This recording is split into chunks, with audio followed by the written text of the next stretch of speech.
Jay, muri 155 ni rebo y'umuhangabo bita Coach Gaël waje agafata amafaranga y'akayabo akayasuka mu muziki, ariko ejo bundi tukagaragara nyuma yaho umwe mu producer bakunzwe mu gihugu ni Element asezeye muri iyi rebo.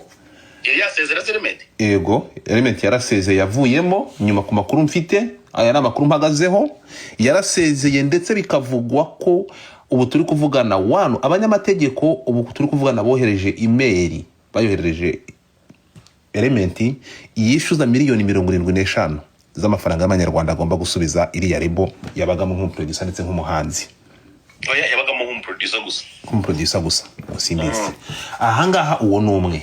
Amakuru naraye nkomfaminze yesterday nuko uwitwa Rubangura cyangwa Roskana we ejo bundi yiyandikiye ibaruwa yagiye hanze warayibonye akavuga ko asezeye muri 155 akagenda.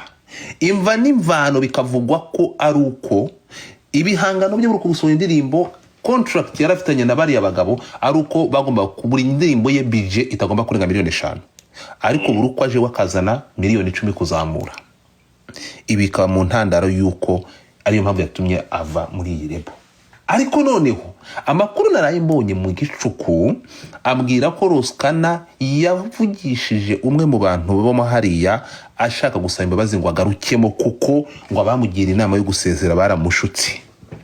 Jay nyuma yuko asezeye ariko